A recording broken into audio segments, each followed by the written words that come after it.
Good afternoon, all.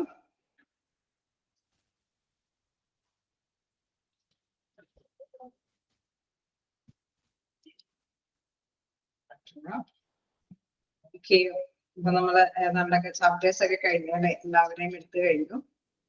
ഇനി നിങ്ങള് പഠിക്കാനൊക്കെ തുടങ്ങിയൊക്കെയാണ് അല്ലെ. എല്ലാ ചാപ്റ്റേഴ്സ് ഒക്കെ എടുത്തു തുടങ്ങിയോ? വായിക്കാനൊക്കെ ആയിട്ട് തുടങ്ങിയോ? Afternoon.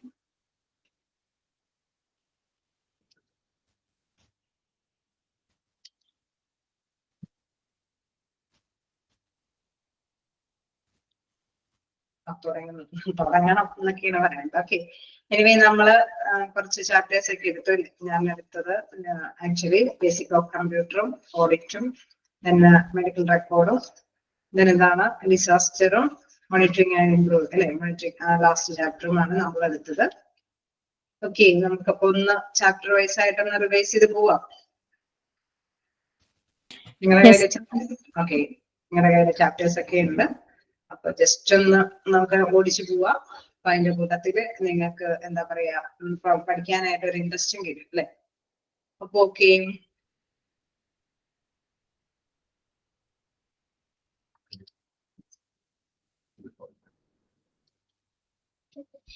ഓക്കെ, ഫസ്റ്റ് നമുക്ക് ബേസിക് ഓഫ് കമ്പ്യൂട്ടർ എടുക്കാം. നമുക്കറിയാം ബേസിക് ഓഫ് കമ്പ്യൂട്ടർ എന്തായത് സാധാരണ ഫസ്റ്റ് പേജില് ബേസിക് ആയിട്ടുള്ള കമ്പ്യൂട്ടറിൻ്റെതായിട്ടുള്ള കുറച്ച് കമ്പോണൻസ് അല്ലെ, അതുമായി ബന്ധപ്പെട്ടുള്ള കുറച്ച് കാര്യങ്ങളൊക്കെയാണ്. പ്രധാനമായിട്ടും അതിലെ ക്വസ്റ്റ്യൻസ് ഒക്കെ നമ്മൾ നോട്ട് ചെയ്ത് പോയായിരുന്നു. എന്താണ് സെൻട്രൽ പ്രോസസിംഗ് യൂണിറ്റ്, അതൊക്കെ എക്സ്പാൻഡഡ് ഫോം ആയിട്ടും അതുപോലെ തന്നെ ബ്രെയിൻ ഓഫ് ദ കമ്പ്യൂട്ടർ അല്ലെ, ആ രീതിയിലൊക്കെ ചോദിച്ച് കാണാറുണ്ട്.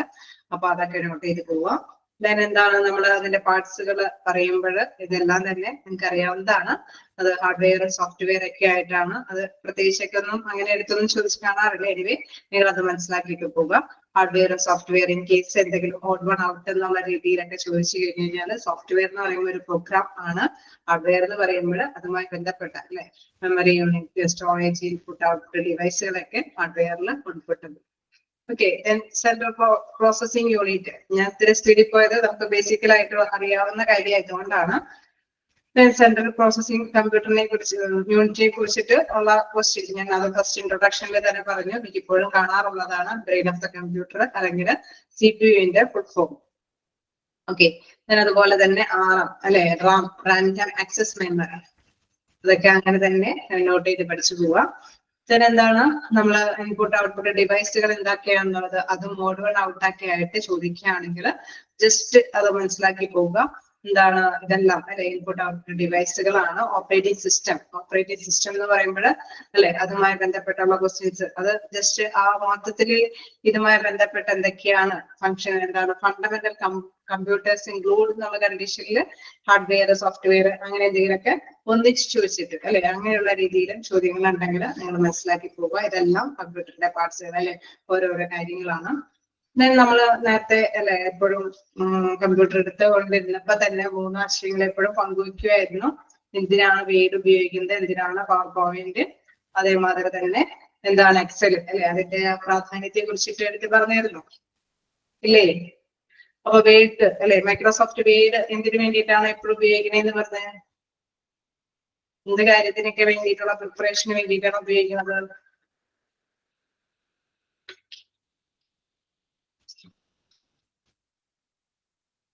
ഓർമ്മയില്ലേ, മറന്നുപോയോ? വേഡ് പ്രോസസിംഗ് എന്നുള്ളത് എന്തിനു വേണ്ടിയിട്ടാണ് മെയിൻ ആയിട്ട് ഉപയോഗിക്കുന്നത്? റെസ്യൂംസ് അല്ലെ, നമ്മളെ ഡോക്യുമെന്റ് ഒക്കെ തയ്യാറാക്കുന്നതിന് വേണ്ടിയിട്ടാണ്. ഓക്കെ, ഞാൻ ഈ സോഫ്റ്റ്വെയറിന്റെ കാര്യത്തിൽ ഒരു കാര്യം കൂടി നിങ്ങൾ ഓർമ്മിപ്പിച്ചോട്ടെ. അതായത് വിൻഡോസും അല്ലെ ലിനക്സ് ഒക്കെ എന്താണ് അത് എന്താണ് സാധാരണ രീതിയിൽ ആപ്ലിക്കേഷൻ സോഫ്റ്റ്വെയർ സിസ്റ്റം സോഫ്റ്റ്വെയർ എന്നുള്ള വേരിയേഷനിൽ ക്വസ്റ്റ്യൻസ് കാണാറുണ്ട്. അതുകൊണ്ട് അത് മസ്റ്റ് ആയിട്ട് തന്നെ നിങ്ങൾക്കറിയാം മിക്ക എന്താണ് PDF എന്താണല്ലേ നിങ്ങൾക്ക് ചാപ്റ്ററിൽ എന്താണ് തന്നിരിക്കുന്നത് അതുമായിട്ട് ബേസ് ചെയ്തിട്ട് ക്വസ്റ്റ്യൻസ് തന്നെ ഉണ്ടാവുകയുള്ളൂ. അതുകൊണ്ട് മോസ്റ്റ്ലി ഇതിനുള്ളിലുള്ള എക്സാമ്പിൾസ് ഒക്കെ മസ്റ്റ് ആയിട്ട് നോട്ട് ചെയ്ത് പോവുക. എന്താണ് അത് മസ്റ്റ് ആയിട്ട് അത്തരത്തിലുള്ള ക്വസ്റ്റ്യൻസ് തന്നെ കാണുന്നത് കൊണ്ട് തന്നെ അതിനുള്ളിലുള്ളതൊക്കെ നോട്ട് ചെയ്ത് പോവുക. എന്താണ് വെബ് പ്രോസസ്സ് ഗെയിംസ് ഒക്കെ എന്താണ് എന്ത് സോഫ്റ്റ്വെയർ ആണ്? എടുക്കുന്നതിന്റെ ഒപ്പം തന്നെ പഠിച്ചും പോവാലോ, അപ്പൊ നിങ്ങൾക്ക് വീണ്ടും പഠിക്കണ്ടല്ലോ. അത് എന്ത് സോഫ്റ്റ്വെയർ ആണ്? ആപ്ലിക്കേഷൻ സോഫ്റ്റ്വെയർ ആണ് അല്ലെ. സിസ്റ്റം സോഫ്റ്റ്വെയർ ആണെങ്കിലോ എന്തൊക്കെ പെടുവല്ലേ? ചാപ്റ്റർ ബേസിക് ഓഫ് കമ്പ്യൂട്ടർ കേട്ടോ. ഓക്കെ, സിസ്റ്റം സോഫ്റ്റ്വെയർ എന്ന് പറഞ്ഞാൽ ലിനക്സ്, വിൻഡോസ്, ഓക്കെ, അതൊക്കെ സിസ്റ്റം സോഫ്റ്റ്വെയർ ആണ്. ഓക്കെ, അപ്പൊ നിങ്ങൾ മനസ്സിലാക്കി എന്താണ് സിസ്റ്റം സോഫ്റ്റ്വെയർ, ആപ്ലിക്കേഷൻ സോഫ്റ്റ്വെയർ എന്നുള്ളത്. വീണ്ടും നമ്മൾ താഴേക്ക് പോന്നപ്പോഴാണ് ആ ഒരു ക്വസ്റ്റ്യൻ വന്നത്. അല്ലെ, നമ്മൾ എന്താണ് വേർഡ് പ്രോസസ്സിംഗ് എന്നത് കൊണ്ട് അല്ലെ, അത് വേർഡ് പ്രോസസ്സിംഗ് എന്തിനു വേണ്ടിയിട്ടൊക്കെയാണ് ഉപയോഗിക്കുന്നത്. ദെൻ എന്താണ് നമ്മുടെ പവർ പോയിന്റ് എന്തിനു വേണ്ടിയിട്ടാണ് ഉപയോഗിക്കുന്നത്, എക്സൽ എന്തിനു വേണ്ടിയിട്ടാണ് ഉപയോഗിക്കുന്നത്. ആ 3 കാര്യം ജസ്റ്റ് ഐഡന്റിഫൈ ആയിട്ട് തന്നെ മനസ്സിലാക്കി വെക്കാം. വേർഡ് പ്രോസസ്സിംഗ് ഒക്കെ മെയിൻ ആയിട്ട് ഉപയോഗിക്കുന്നത് നമുക്കറിയാം, എന്തെങ്കിലും ഡോക്യുമെന്റ്സോ അല്ലെങ്കിൽ റെസ്യൂംസ് ഒക്കെ തയ്യാറാക്കാൻ വേണ്ടിയിട്ടാണ് വേർഡ് പ്രോസസ്സിംഗ് ഒക്കെ ഉപയോഗിക്കുന്നത്. ദെൻ എന്താണ് സിസ്റ്റം, അതേപോലെ തന്നെ പവർ പോയിന്റ് അല്ലെ, ആ ഒരു സോഫ്റ്റ്വെയർ ഉപയോഗിക്കുന്നത് പ്രസന്റേഷൻ കാര്യങ്ങൾക്ക് അല്ലെ. അവിടെ വീഡിയോസും ഓഡിയോസ് ഒക്കെ മിക്സ് ചെയ്ത് തന്നെ നമുക്ക് കാര്യങ്ങളൊക്കെ അല്ലെ, അത് എന്തെങ്കിലും പ്രസന്റ് ചെയ്യേണ്ട കാര്യങ്ങളൊക്കെ ഉണ്ടെങ്കിൽ അതിനാണ് മെയിൻ ആയിട്ട് അത് ഉപയോഗിക്കുന്നത്. ദെൻ എന്താണ് എക്സൽ എന്ന് പറയുമ്പോൾ മാത്തമാറ്റിക്കൽ കാൽക്കുലേഷൻ ആണ് മോസ്റ്റ്ലി അത് പ്രിഫർ ചെയ്ത് ആ ഒരു സോഫ്റ്റ്വെയർ ഡെവലപ്പ് ചെയ്തിരിക്കുന്നത് തന്നെ എന്താണ് മാത്തമാറ്റിക്കൽ കാൽക്കുലേഷൻ കൈകാര്യം ചെയ്യുന്നതിന് വേണ്ടിയാണ്. ഓക്കെ, ആ ഒരു 3 ഡീവിയേഷൻസ് മനസ്സിലായോ?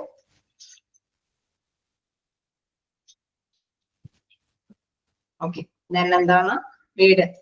ഓക്കെ, അപ്പൊ വീടില് പ്രധാനമായിട്ടും കാണാറുള്ളതാണ് എന്താണ് വൈഡ്ലി അല്ലെ, word process software developed by ആരാണ് അത് ഡെവലപ്പ് ചെയ്തിരിക്കുന്നത്? മൈക്രോസോഫ്റ്റ് ആണ് ഡെവലപ്പ് ചെയ്തിരിക്കുന്നത്. മോസ്റ്റ്ലി എന്താണ് Microsoft word is widely used അല്ലെ. അത് പ്രധാനമായിട്ടും പഴയ കാലഘട്ടം മുതലേ ഉപയോഗിക്കുന്ന ഒരു പ്രധാനപ്പെട്ട സോഫ്റ്റ്വെയർ തന്നെയാണ്. ദെൻ എന്താണ് അതില് പ്രധാനമായിട്ട് നിങ്ങൾ ഒരു ഐഡിയ മനസ്സിലാക്കി വെക്കുക. അങ്ങനെ ബേസ് ചെയ്തിട്ട് എന്തെങ്കിലും ക്വസ്റ്റ്യൻസ് ഉണ്ടെങ്കിൽ അത് അറ്റൻഡ് ചെയ്യാനായിട്ട് അപ്പൊ അത് എളുപ്പമായിരിക്കും.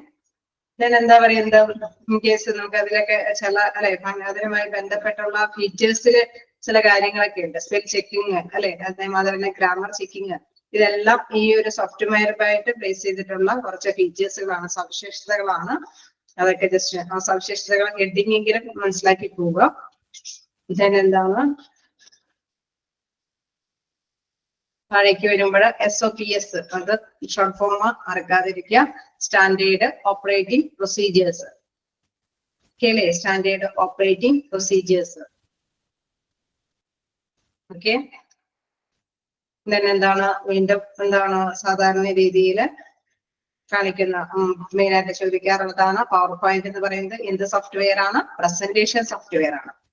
മറക്കാതെ ആ സെന്റൻസ് പഠിച്ചു പോവുക. എന്താണ് Microsoft PowerPoint is broadly used presentation software developed by Microsoft. അപ്പൊ ഓപ്ഷനിൽ പ്രസന്റേഷൻ സോഫ്റ്റ്വെയർ ആയിട്ട് അല്ലെ എന്താണെന്നുള്ളത് നിങ്ങൾ മനസ്സിലാക്കി വെക്കുക. പവർ പോയിന്റ് ആയിരിക്കും. ദെൻ എന്താണ് ഇതിന്റെ പ്രത്യേകത, സ്ലൈഡ് ലേഔട്ടുകൾ അല്ലെ, അതൊക്കെ ആയിരിക്കും അത് പ്രധാനമായിട്ടും നമ്മുടെ മുമ്പിൽ എന്താണ് അല്ലെ അത് ചൂസ് ചെയ്യാനായിട്ട് തരുന്നത്. എന്താണ്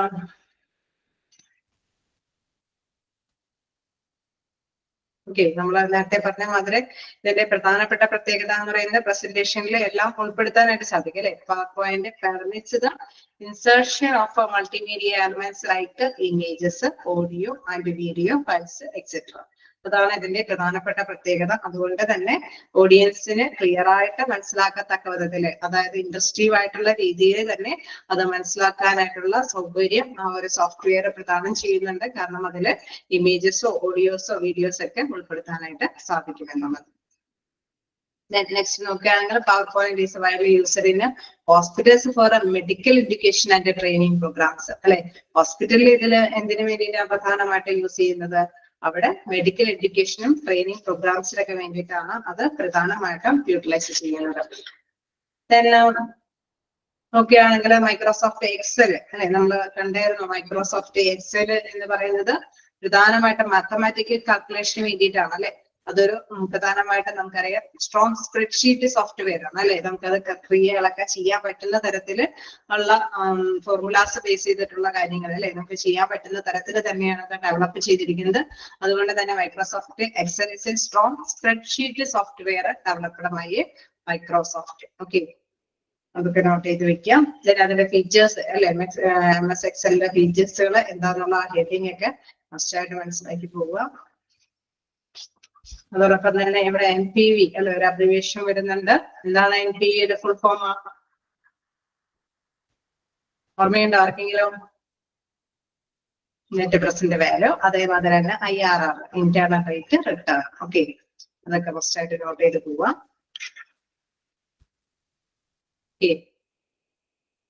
എന്താണ് നമ്മള് സാധാരണ രീതിയിൽ അല്ലെ, ആക്ച്വലി നമ്മള് ആ ഒരു 3 സോഫ്റ്റ്വെയറിന്റെ കാര്യങ്ങളെ കുറിച്ചിട്ട് പഠിക്കുമ്പോഴും ഹോസ്പിറ്റലിൽ ഇതിന്റെ അവൈലബിലിറ്റി അല്ലെ, ഉപയോഗം എന്താന്നുള്ള കാര്യങ്ങളൊക്കെ ജസ്റ്റ് മനസ്സിലാക്കി പോകുന്നുണ്ട്. അത് കോമൺലി നമുക്കറിയാം, അതിന്റെ ആ ഒരു ഫീച്ചേഴ്സ് അനുസരിച്ചിട്ട് തന്നെ ഹോസ്പിറ്റലും അത് യൂസ് ചെയ്യാനായിട്ടുള്ള സൗകര്യങ്ങൾ പ്രദാനം ചെയ്യുന്നുണ്ട്. then നമുക്ക് അറിയേണ്ടത് ഇന്റർനെറ്റ് നമുക്കറിയാം അല്ലെ, അത് ഈ കാലഘട്ടത്തിൽ ഏറ്റവും കൂടുതൽ ആവശ്യമുള്ള ഒരു കാര്യം തന്നെയാണ്.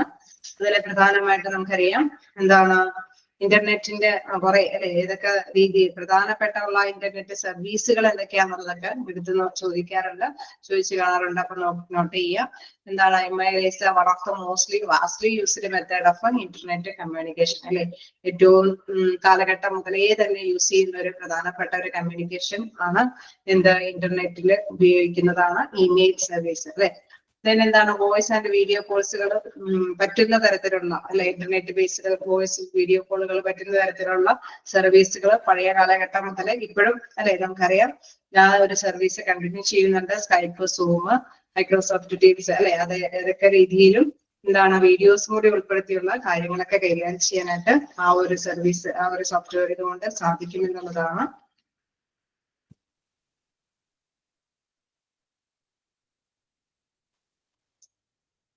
അതേമാതിരി തന്നെ സോഷ്യൽ മീഡിയ പ്ലാറ്റ്ഫോമുകൾ അല്ലെ, അതും നമുക്കിപ്പോ ഓഡ് വൺ ഔട്ട് എന്നൊക്കെ ഉള്ള രീതിയിൽ വരുമ്പോൾ അതിലെന്താണ് ചിലപ്പോൾ ഫയൽ ഷെയറിങ് ഇതുകൾ ഉണ്ടാവാം, സോഷ്യൽ മീഡിയ പ്ലാറ്റ്ഫോമുകൾ ഉൾപ്പെടുത്തിയതുകൾ ഉണ്ടാവാം. അപ്പൊ അതിൽ നിന്ന് നിങ്ങൾ തിരിച്ചറിയണം, ഓക്കെ ഇത് ഒരു സോഷ്യൽ മീഡിയ പ്ലാറ്റ്ഫോം ആണ് അല്ലെ. ഫേസ്ബുക്ക്, ട്വിറ്റർ, ഇൻസ്റ്റാഗ്രാം എന്നൊക്കെ പറയുന്നത് ഒരു സോഷ്യൽ മീഡിയ ആണ്. അതേസമയം ഫയൽ ഷെയറിംഗ് ആയിട്ടുള്ള ഒരു കാര്യം എന്ന് പറയുന്നത് എന്താണ് Google drive, drop box and one drive അല്ലെ. ഇതൊക്കെ എന്താണ് ഫയൽ ഷെയറിംഗ് ആയിട്ടുള്ള, അതായത് ക്ലൗഡ് സ്റ്റോറേജ്, ഒരുപാട് സ്റ്റോർ ചെയ്ത് കാര്യങ്ങളൊക്കെ കൃത്യമായിട്ട് നമുക്കറിയാം നഷ്ടപ്പെടാതെ സൂക്ഷിക്കുന്നത് അല്ലെ. അവിടെ ക്ലൗഡ് സ്റ്റോറേജിന് ഇമ്പോർട്ടന്റ് ഉണ്ട്, അത് നോട്ട് ചെയ്ത് പോവുക. ക്ലൗഡ് സ്റ്റോറേജ് സർവീസ് പ്രൊവൈഡ് ചെയ്യും convenient and secure way to store and access files from anywhere അല്ലെ. എവിടെ നിന്ന് വേണമെങ്കിലും നമുക്ക് ആ ഒരു ഫയലിലെ ഡീറ്റെയിൽസ് ഒക്കെ വേണമെങ്കിൽ നമുക്ക് കാണാനായിട്ട് സാധിക്കും. അതാണെങ്കിൽ ഒരു സെക്യൂർ ആണ് അല്ലെ. സെക്യൂർ തന്നെ സുരക്ഷിതത്വം ഉറപ്പാക്കുന്നുണ്ട്. ഇൻ കേസ് ഈവൻ നമ്മുടെ മൊബൈൽ നഷ്ടപ്പെട്ടാൽ പോലും അതിന്റെ ആ ഒരു അല്ലെ ഐഡന്റിറ്റിയിൽ തന്നെ അത് ഗൂഗിളിൽ തന്നെ അല്ലെ സേവ് ചെയ്ത് വെക്കുന്നത് കൊണ്ട് തന്നെ ആ ഒരു ഫയൽസ് ഒന്നും നഷ്ടപ്പെടുന്നില്ല. അത് എവിടെ നിന്ന് വേണമെങ്കിലും ആക്ടിവേറ്റ് ആക്കാനായിട്ടും സാധിക്കും അല്ലെ. അപ്പൊ ചിലപ്പോഴൊക്കെ ഡാഷിൽ തന്നെ ക്വസ്റ്റ്യൻ കാണാറുണ്ട്, dash service provide a convenient and secure way to store and access files from anywhere. Okay okay, അതൊക്കെ നോട്ട് ചെയ്ത് പോവാം. എന്താണ്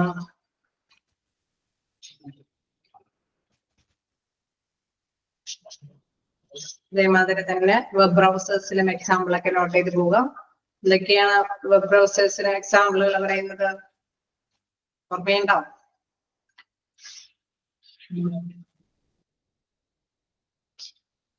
Google Chrome, Google Chrome, Mozilla, Firefox, ഇതെല്ലാം എന്തിന്റെ എക്സാമ്പിൾ ആണ്? വെബ് ബ്രൗസേഴ്സിന് എക്സാമ്പിൾ അല്ലെ. അതൊക്കെ മാറാതിരിക്കാൻ ശ്രമിക്കാം. ചെറിയ ക്വസ്റ്റ്യൻ, സിമ്പിൾ ആയിട്ടുള്ള ഒരു ക്വസ്റ്റ്യൻ പോലും അല്ലെ, www.com അത് നമ്മൾ എപ്പോഴും യൂസ് ചെയ്യുന്നതാണെങ്കിലും അതിന്റെ ആ ഒരു സ്റ്റാൻഡേർഡ് ഫോം മറക്കാതിരിക്കുക. എന്താണ് വേൾഡ് വൈഡ് വെബ് അല്ലെ, ആ ഒരു പോയിന്റ് ഒക്കെ കൃത്യമായിട്ട് തന്നെ നോട്ട് ചെയ്യാം. ഓക്കെ, അതേമാതിരി തന്നെ ഒരു അബ്രിവേഷൻ ഉണ്ട്, URLs. എന്താണ് URLs എന്ന് പറയുന്നത്? ഓർമ്മയുണ്ടോ? ആർക്കെങ്കിലും ആരെങ്കിലും നോട്ട് ചെയ്തിട്ടുണ്ടോ? ഉണ്ട് അല്ലെ. ഓക്കെ, യൂണിഫോം റിസോഴ്സ് ലൊക്കേറ്റർ അല്ലെ. അത് അബ്രിവേഷൻസ് ഒക്കെ ഏതെങ്കിലുമൊക്കെ വന്ന് ചോദിക്കാൻ സാധ്യത ഉള്ളത് കൊണ്ട് തന്നെ അബ്രിവേഷൻസ് ഒക്കെ മസ്റ്റ് ആയിട്ട് നോട്ട് ചെയ്ത് പോവുക. യൂണിഫോം അല്ലെ, യൂണിഫോം റിസോഴ്സ് ലൊക്കേറ്റർ. ഓക്കെ, എന്താണ് നമ്മൾ ആ ഒരു കാര്യങ്ങളൊക്കെ ജസ്റ്റ് ഇതിൻ്റെതായിട്ടുള്ള പ്രത്യേക ഫീച്ചേഴ്സും കാര്യങ്ങളൊക്കെയാണ്. അതൊക്കെ ജസ്റ്റ് ഒന്ന് നോട്ട് ചെയ്ത് പോവുക. ദെൻ എന്താണ് നേരത്തെ ഇതേമാതിരി തന്നെ അല്ലേ പോപ്പുലർ വെബ് ബ്രൗസേഴ്സ് കൺസിസ്റ്റ് നമ്മൾ നേരത്തെ പറഞ്ഞ Google Chrome, Mozilla Firefox, apple, safari, Microsoft edge and ഒക്കെ എന്ന് വെച്ചാൽ ഒരുപാട് ഇതുകൾ വരുമ്പോൾ നമ്മൾ കൺഫ്യൂഷൻ ആവരുത്. ഇത് അതാണോ ഇതാണോ അല്ലെ വെബ് ബ്രൗസർ ആണോ എന്നൊക്കെ ഉള്ള ഒരു കൺഫ്യൂഷൻ വരാതിരിക്കാനായിട്ട് ഇത് PSC വരെയും പൊതുവെ ചോദിക്കുന്ന ഒരു ക്വസ്റ്റ്യൻസ് ആണ് അല്ലെ. അപ്പൊ അത് വെറുതെ മനസ്സിലാക്കി തന്നെ പഠിച്ചു പോകാനായിട്ട് ശ്രമിക്കാം. ദെൻ എന്താണ് പ്രധാനമായിട്ടും ഈ ഒരു ഭാഗത്തില് ഇനി നമുക്ക് നോക്കാനുള്ളത് ഓൺലൈൻ സെക്യൂരിറ്റി ആണ്. ലാസ്റ്റ് ഒരു ക്വസ്റ്റ്യനിലേക്കാണ് ഇനി നോക്കാനുള്ളത്.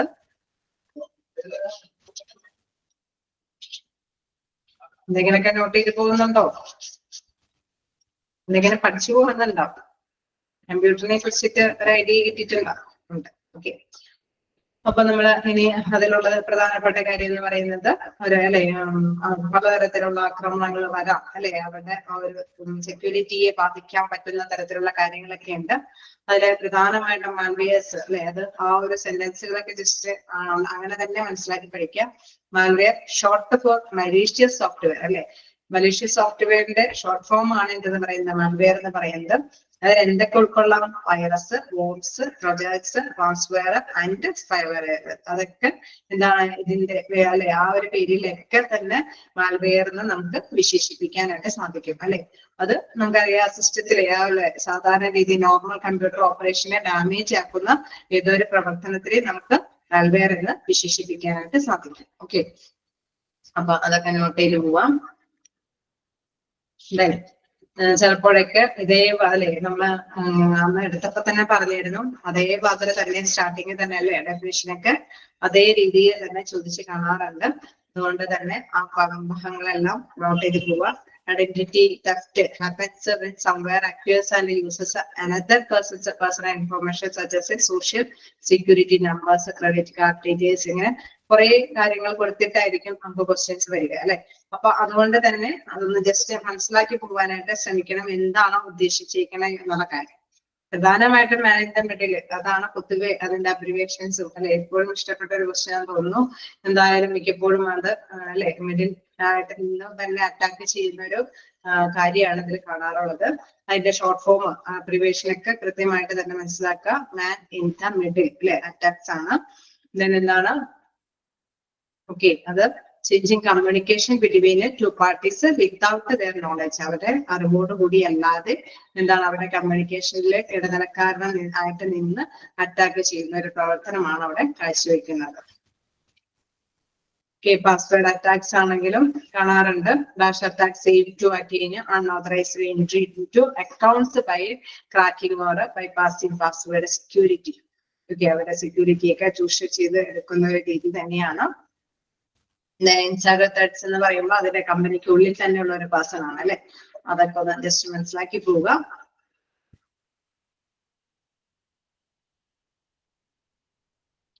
അവിടെ ഓതറൈസ്ഡ് എൻട്രി ആയിട്ടാണ് ആ ക്വസ്റ്റ്യൻ കാണാറുള്ളത്. who have an authorized entry into a system അല്ലെ. ഏത് അറ്റാക്കിലാണ് അത്, ഏത് ത്രെഡ്സ് ആണ് അങ്ങനെ ചെയ്യുന്നത്? ഇൻസൈഡർ ത്രെഡ്സ് ആണ് അങ്ങനെ എന്താണ് അവിടെ അധികാരത്തോട് കൂടിയിട്ട് കയറി ത്രെഡ് ചെയ്യുന്നത്. ഓക്കെ, നമ്മള് കമ്പ്യൂട്ടർ ഏതാണ്ടൊക്കെ ഒന്ന് ജസ്റ്റ് ഒന്ന് ഓടിച്ചിട്ട് പോയി. എന്തെങ്കിലൊക്കെ ഐഡിയ കിട്ടിയോ? കിട്ടി.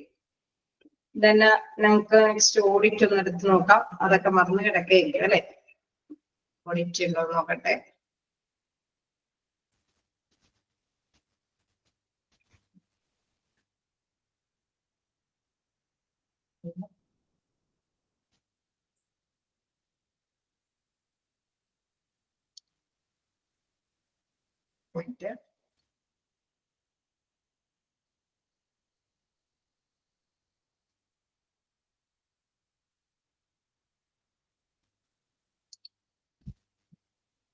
ഓക്കെ, ഓഡിറ്റ് നോക്കാലോ. ഓഡിറ്റ്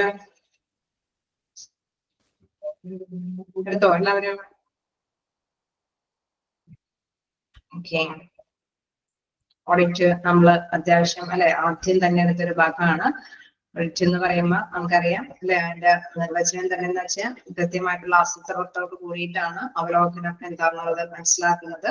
ഏതൊരു കാര്യത്തെ കുറിച്ചിട്ടും അവലോകനം നമുക്ക് നടത്താവുന്നതാണ്. എന്തെങ്കിലുമൊക്കെ അല്ലെ മാറ്റങ്ങൾ വരുത്തണോ വേണമോ എന്നറിയാനായിട്ട് കൃത്യമായിട്ട് ആ ഭേദഗതി ഇവാലുവേഷൻ ആണ് അല്ലെ. ഏത് സർവീസിന്റെ ഇൻ കേസ് അക്കൗണ്ട്സുമായി ബന്ധപ്പെട്ടാണെങ്കിലും അവിടുത്തെ സർവീസുമായി ബന്ധപ്പെട്ടാണെങ്കിലും അവലോകനം നടത്തി ചിലതൊക്കെ കൂട്ടി യോജിപ്പിക്കേണ്ടതുണ്ടാവും, ചിലതൊക്കെ വേണ്ടാന്ന് വെക്കേണ്ടതുണ്ടാവും അല്ലെ. ക്വാളിറ്റി ഉള്ള ഗുണമേന്മയെ വർദ്ധിപ്പിക്കാൻ പറ്റുന്നത് ഇംപ്ലിമെന്റ് ചെയ്യും, അല്ലാത്തതൊക്കെ കട്ട് ചെയ്ത് കളയും അല്ലെ. അങ്ങനെ ഒരു ഇവാലുവേഷൻ പ്രോസസ്സാണ് ഓഡിറ്റിങ്ങില് കൃത്യമായിട്ട് നടപ്പാക്കുന്നത്. ഓക്കെ, അപ്പോ അതുമായി ബന്ധപ്പെട്ടൊക്കെ കുറച്ച് ക്വസ്റ്റ്യൻസ് ഒക്കെ നമ്മൾ കാണാറുണ്ട്. അപ്പൊ അതില് പ്രധാനമായിട്ടും എന്താണ് ഓഡിറ്റ് എന്താന്നുള്ളത് കൃത്യമായിട്ടൊക്കെ ചോദിക്കാറുണ്ട്. ഒരു സിസ്റ്റമാറ്റിക് ആൻഡ് ക്രിട്ടിക്കൽ അസസ്മെന്റ് അല്ലെ, അത് അതേ രീതിയിൽ തന്നെ ഡെഫിനേഷൻ എടുത്ത് ചോദിക്കാറുണ്ട്. അപ്പൊ അത് മനസ്സിലാക്കി പോവുക. അവിടെ അതിന്റെ പ്രധാനമായിട്ടും ഉൾക്കൊള്ളുന്ന അല്ലെ, അതിലെ ഡിസൈഡ് ആയിട്ടുള്ള ഒരു കാര്യം ഉണ്ടാവും. സ്റ്റാൻഡേർഡ് വെച്ച് അല്ലെ, അവിടെ നേരത്തെ കൂട്ടിയിട്ടുള്ള standard matters actual performance with compare ചെയ്തിട്ടാണ് നമ്മൾ റിസൾട്ട് വെരിഫിക്കേഷൻ നടത്തുന്നത്. അപ്പൊ അതിൽ പ്രധാനമായിട്ടും ഉൾക്കൊള്ളുന്ന 3 കമ്പോണൻസ് അല്ലെ, അതെന്താന്നുള്ള രീതിയിൽ തന്നെ ചോദ്യങ്ങൾ ഉണ്ടായെങ്കിൽ നിങ്ങൾ മനസ്സിലാക്കുക. സ്റ്റാൻഡേർഡും ആക്ച്വലും ഉണ്ടാവും. സ്റ്റാൻഡേർഡും ആക്ച്വലും തമ്മിലുള്ള കമ്പാരിസൺ അല്ലെ, അതാണ് പ്രധാനമായിട്ടും ഓഡിറ്റ് പർപ്പസിൽ നടന്നു പോകുന്നത്. ഓക്കെ, പ്രധാനമായിട്ടും നമുക്കറിയാം ഇതില് 3-4 തരത്തിലുള്ള ഓഡിറ്റുകളുണ്ട് അല്ലെ. ഇന്റേണൽ ഓഡിറ്റ് ഉണ്ട്, എക്സ്റ്റേണൽ ഓഡിറ്റ് ഉണ്ട്, medical audit, clinical audit, organisational audit അല്ലെ. അത് വ്യത്യസ്തമായ രീതിയിൽ തന്നെയാണ് അത് കാര്യങ്ങൾ നിർവഹിച്ചിരിക്കുന്നത്. അപ്പൊ അത് എന്താണെന്നുള്ളത് നിങ്ങൾ ആ ഐഡിയ ഫസ്റ്റ് ആയിട്ട് മനസ്സിലാക്കി കൊണ്ടുപോകേണ്ടതാണ് അല്ലെ. അത് നമുക്കറിയാം എക്സ്റ്റേണൽ ഓഡിറ്റും ഇന്റേണൽ ഓഡിറ്റും തമ്മിലുള്ള ഒരു വേരിയേഷൻ ഉണ്ട്. എക്സ്റ്റേണൽ ഓഡിറ്റ് എന്ന് പറയുന്നത് evaluate certain aspect of characteristics of A health care providing organisation against specified standard അല്ലെ. സ്റ്റാൻഡേർഡ് അനുസരിച്ചിട്ട് തന്നെ അവിടെ എന്താണ് അവര് കൊടുക്കുന്നത് അല്ലെ, അതനുസരിച്ചിട്ടുള്ള കാര്യങ്ങളാണ് എക്സ്റ്റേണൽ ഓഡിറ്റിൽ നടപ്പാക്കി പോകുന്നത്. തരം എന്ന് പറയുമ്പോൾ ഏതൊക്കെ തരം എന്ന് പറയുമ്പോൾ നമുക്കറിയാം medical audit, internal clinical audit, തന്നെ ഓർഗനൈസേഷണൽ ഓഡിറ്റ്. അങ്ങനെ 3 തരത്തിലുള്ള ഓഡിറ്റ് ആണ് പ്രധാനമായിട്ടുള്ളത്. മെഡിക്കൽ ഓഡിറ്റ് എന്താന്ന് പറയുന്നത് ആ ഡെഫിനേഷനിലേക്ക് അതാത് ഡെഫിനേഷൻ അത് അങ്ങനെ തന്നെ മനസ്സിലാക്കി പോകുക.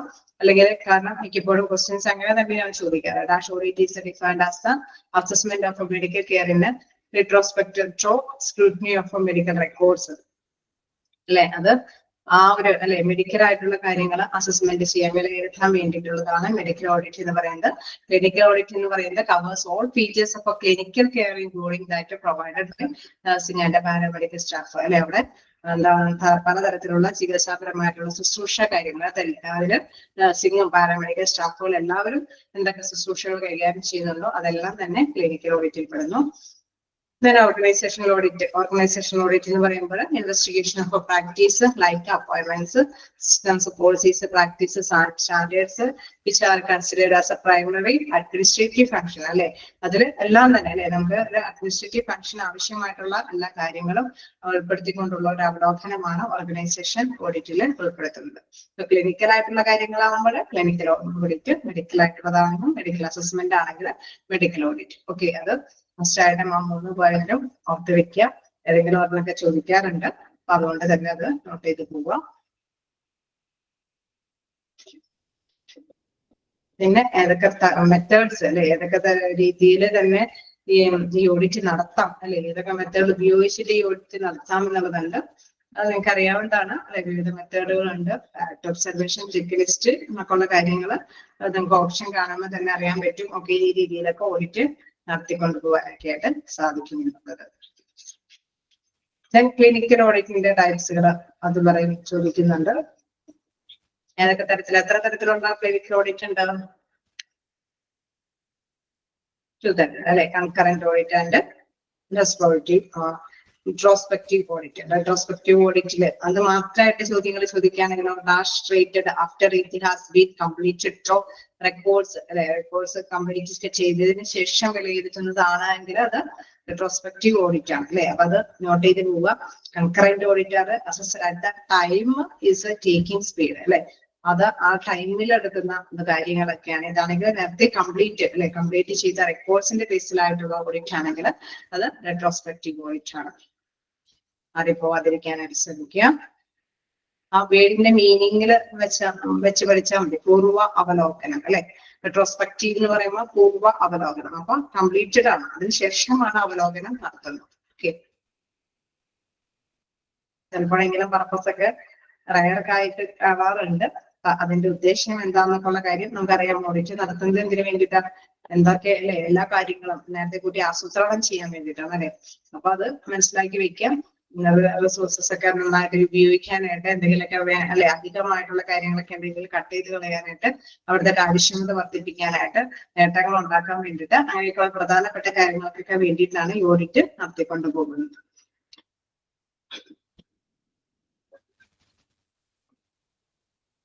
കമ്മിറ്റിയുടെ കാര്യത്ത് കമ്മിറ്റിയുടെ കാര്യത്തില് നിങ്ങൾക്ക് prerequisite for a clinical audit അല്ലെ. അവിടെ കമ്മിറ്റിയുടെ ഡേറ്റ്സുകളൊക്കെ മസ്റ്റ് ആയിട്ട് നോട്ട് ചെയ്ത് വെക്കുക. Once a month on fixed day അല്ലെ. The committee to meet once a month on a fixed day. ഇത് മാസത്തിൽ ഒരു പ്രാവശ്യമാണ് ആ കമ്മിറ്റി കൂടുന്നത്. ഒരു ഫിക്സ് ആയിട്ടുള്ള ഡേയിൽ അല്ലെ. കൃത്യമായിട്ട് ഒരു വെള്ളിയാഴ്ചയാണ് അല്ല ഫ്രൈഡേ ആണ് കൂടുന്നെങ്കിൽ, ഇന്നിങ്ങനെ 4th ഫ്രൈഡേ ആണെങ്കിൽ അത് എല്ലാ മാസവും 4th ഫ്രൈഡേ അല്ലെ. ഇൻ കേസ് അങ്ങനെ സൺഡേ ആണെങ്കിൽ മൺഡേ ആണെങ്കിൽ മൺഡേ എവരി മാസം ഫസ്റ്റ് മൺഡേ കൂടാനൊക്കെ ആയിട്ടുള്ള ഒരു കൃത്യമായിട്ടുള്ള ഒരു ഡേറ്റിലാണ് മെഡിക്കൽ ഓഡിറ്റ് കമ്മിറ്റി കൂടുന്നത്. അതിലെ മെമ്പേഴ്സുകളുടെ ഒക്കെ പേരുകൾ ജസ്റ്റ് ഒന്ന് മനസ്സിലാക്കി പോവുക.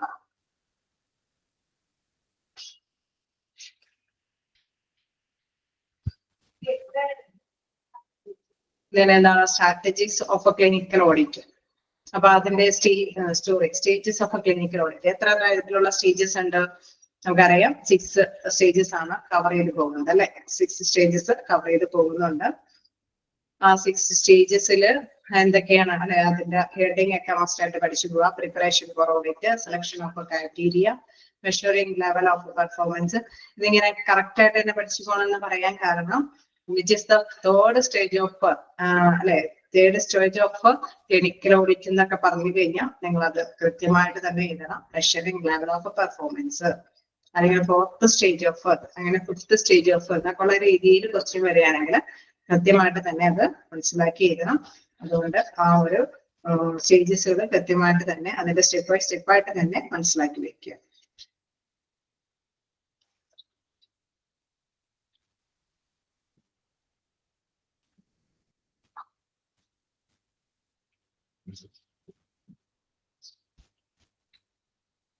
ചിലപ്പോഴെങ്കിലും ഒരു ഡയഗ്രാം ഒക്കെ വരച്ചിട്ട് ഏതെങ്കിലും ഒരു ഭാഗം ബ്ലാങ്ക് ആയിട്ടൊക്കെ ചോദിച്ച് കാണാറുണ്ട്.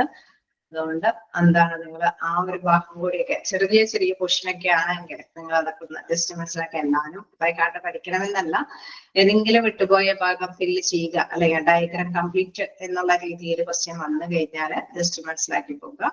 എന്താണ് defining criteria, source of evidence അല്ലെ, അപ്രൈസിങ് ദ എവിഡൻസ്, അതൊക്കെ ജസ്റ്റ് അതേ ഇതിൽ തന്നെ അല്ലെ ബ്ലാങ്ക് ആയിട്ട് വരാതിരിക്കാനായിട്ട് എവിടെ എന്താണ് ബ്ലാങ്ക് എന്നുള്ള കാര്യം മനസ്സിലാക്കി പോകുക. നമുക്കറിയാം ഓരോ കാര്യത്തിലും എന്താണ് ഉദ്ദേശിക്കുന്നതെന്ന് അറിയാം അല്ലെ. ഓരോ സ്റ്റേജിലും ഇതനുസരിച്ചിട്ടുള്ള കാര്യങ്ങളാണ്. പ്രത്യേകിച്ച് നമുക്കറിയാം മെഷറിംഗ് ലെവലിലുള്ള ക്വസ്റ്റ്യൻസ് ഒക്കെയാണ് പൊതുവെ കാണാറുള്ളത്.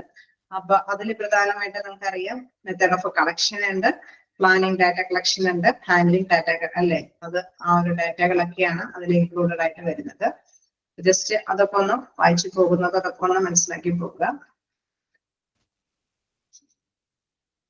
ഓക്കെ, അത്രയും ക്വസ്റ്റ്യൻസ് ഒക്കെ ജസ്റ്റ് ഒന്ന് മനസ്സിലാക്കി പോവുക. ദെൻ എന്താണ് ഓക്കെ, നമ്മൾ പലതരത്തിലുള്ള അല്ലെ ഇതുകൾ കണ്ടായിരുന്നു അല്ലെ. ടൈപ്സ് ഓഫ് ക്ലിനിക്കൽ ഓഡിറ്റ് ചോദിച്ച് കാണാറുണ്ട്. അതോടൊപ്പം തന്നെ നമ്മൾ കണ്ടു എന്താണ്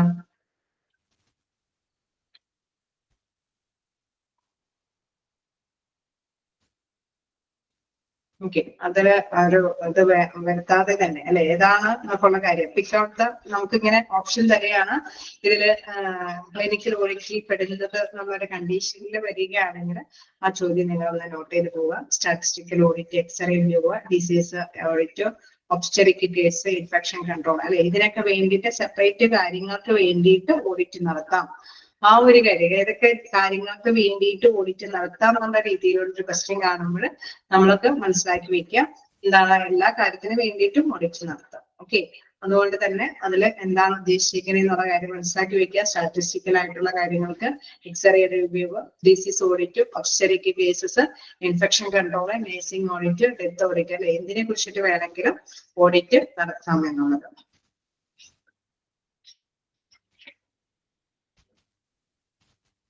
അതേമാതിരി തന്നെ ഐഡന്റിഫൈ ദ റോൾ ഓഫ് അല്ലെ അഡ്മിനിസ്ട്രേഷൻ ഓഫ് ഓഡിറ്റ് എന്നുള്ള രീതിയിൽ ഏതെങ്കിലും ക്വസ്റ്റ്യൻ അല്ലെങ്കിൽ അദ്ദേഹത്തിന്റെ പങ്ക് അല്ലെ അഡ്മിനിസ്ട്രേറ്റീവ് പവറിലുള്ളവരുടെ പങ്ക് എന്താണെന്നുള്ള കണ്ടീഷനിലുള്ള ക്വസ്റ്റ്യൻ വരികയാണെങ്കിൽ ജസ്റ്റ് മനസ്സിലാക്കി പോവുക. To facilitate and provide good working environment, അതായത് അല്ലെ അഡ്മിനിസ്ട്രേറ്റീവ് പവറിലുള്ളവർക്ക് എന്താണ് എപ്പോഴും ഹോസ്പിറ്റലിന്റെ അതിനുള്ള സിറ്റുവേഷൻസ് ആണ് അറേഞ്ച് ചെയ്ത് കൊടുക്കേണ്ടത് അല്ലെ, അതായിരിക്കും അവരുടെ മെയിൻ ആയിട്ടുള്ള ഡ്യൂട്ടി. അപ്പൊ അതുകൊണ്ട് തന്നെ ആ ഒരു കാര്യം വെച്ചിട്ടുള്ള ഒരു ആൻസർ ആണോ എന്നുള്ളത് നിങ്ങൾ ചൂസ് ചെയ്ത് കണ്ടുപിടിക്കേണ്ടതായിട്ട് വരും. അപ്പൊ അത് മസ്റ്റായിട്ട് ജസ്റ്റ് മനസ്സിലാക്കി പോവുക.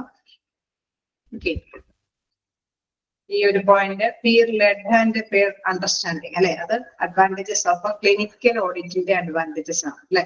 അത് ഒരു ജസ്റ്റ് വിലപ്പോഴൊക്കെ ഒന്ന് കാണുന്നത് കൊണ്ട് തന്നെ നോട്ട് ചെയ്ത് പോവുക. Peer led and peer understanding. Okay, അതായത് സഹപ്രവർത്തകരോടൊപ്പം സഹകരണത്തോടു കൂടിയിട്ട് തന്നെ അത് മനസ്സിലാക്കി എടുക്കുക അല്ലെ. അത് മനസ്സിലാക്കി എടുക്കാനായിട്ട് ക്ലിനിക്കൽ ഓഡിറ്റിംഗ് കൊണ്ട് സാധിക്കും എന്നുള്ളതാണ്.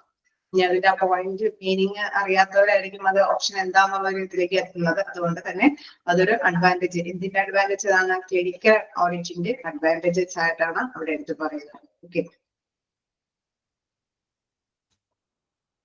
ജസ്റ്റ് കാര്യങ്ങളൊക്കെ ഒന്ന് വായിച്ചു നോക്കുക. കണ്ടന്റ് ഓഫ് ഓഡിറ്റ് അവിടെ മാറാതിരിക്കാനായിട്ട് ശ്രദ്ധിക്കുക. ഉള്ളടക്കം അതേമാതിരി തന്നെ അഡ്വാൻറ്റേജസ് ഇതൊക്കെ ജസ്റ്റ് മനസ്സിലാക്കി പോവുക. ഓക്കെ, അതോടുകൂടി നമ്മൾ ഓഡിറ്റിന്റെ ചാപ്റ്റർ കഴിയാണ്. എന്തെങ്കിലും ഐഡിയ ഒക്കെ കിട്ടിയോ? ഓക്കെ, ഏതാ തുടങ്ങി അല്ലെ. ഓഡിറ്റ് നമ്മൾ ഒന്ന് വെറുതെ അവലോകനം നടത്തി.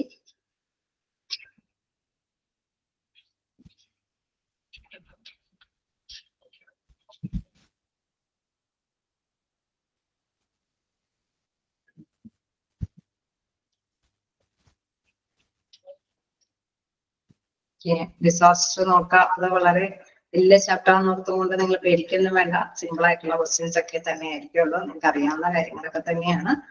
അപ്പോ അതും എളുപ്പമുള്ളത് തന്നെയാണ്.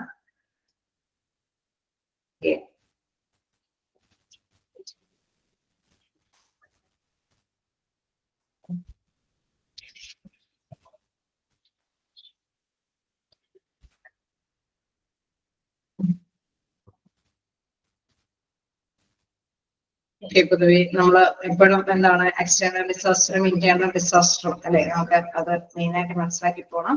എക്സ്റ്റേണൽ എന്ന് പറയുമ്പോൾ rail accident, boat accident, complex automobile accident, എന്താണ് explosion of flood, airplane accident, അങ്ങനെയൊക്കെയുള്ള കാര്യങ്ങളൊക്കെയാണ്. ദെൻ ഇന്റേണൽ ഡിസാസ്റ്റർ എന്ന് പറയുമ്പോൾ ബോംബ്, തെറ്റ്, ഫയർ, മെഡിക്കൽ ഗ്യാസ് ലീക്ക് അല്ലെ, അതൊന്നും മാറിപ്പോവാതിരിക്കാനായിട്ട് ശ്രദ്ധിക്കുക. എക്സ്റ്റേണൽ ഡിസാസ്റ്ററും ഇന്റേണൽ ഡിസാസ്റ്റർ. ഓക്കെ, എന്താണ്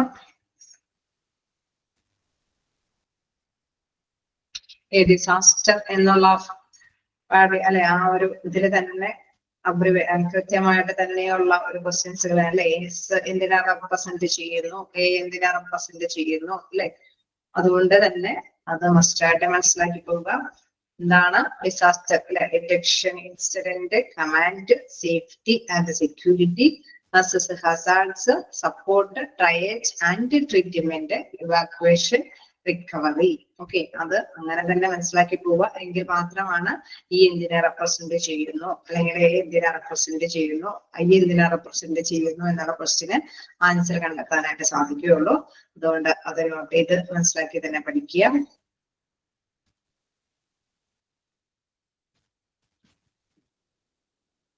അബ്രിവേഷൻസ് ഒക്കെ ഇതിൽ കൂടുതലും വരുന്നത് അല്ലെ. മിക്ക ഭാഗങ്ങളിലും അബ്രിവേഷൻസ് കാണാറുണ്ട്. അപ്പൊ എല്ലാ അബ്രിവേഷൻസും നിങ്ങൾ ഫസ്റ്റ് ആയിട്ട് മനസ്സിലാക്കി തന്നെ പോവുക. LCA, master casualty incidence. Okay, master casualty incidence ഒക്കെ നോട്ട് ചെയ്ത് പോവുക. Then phases of a disaster. ഡിസാസ്റ്ററുമായി ബന്ധപ്പെട്ട 3 ഫേസുകളുണ്ട്. അത് നിങ്ങൾക്ക് അറിയാവുന്നതാണ്. Pre disaster phase, disaster phase, post disaster phase അല്ലെ. അത് മസ്റ്റായിട്ട് മനസ്സിലാക്കി പോവുക.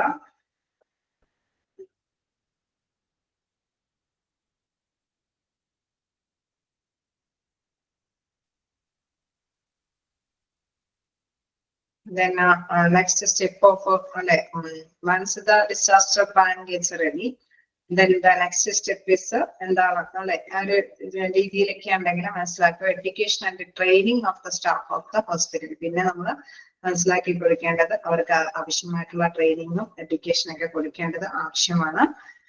then എന്താണ് അതിന് ആവശ്യമായിട്ട് പ്രധാനമായിട്ടും കൊടുക്കുന്ന ഒരു ട്രെയിനിങ് അല്ലെ, ഒരു രീതിയാണ് മോക്ക് ഡ്രിൽ അല്ലെ. മോക്ക് ഡ്രില്ല് വഴിയാണ് എമർജൻസി പ്രിപ്പയർഡൻസ് പ്ലാൻ അത് അറേഞ്ച് ചെയ്ത് കൊടുക്കുന്ന ഒരു രീതി മോക്ക് ഡ്രില്ല് വഴിയായിട്ടാണ്.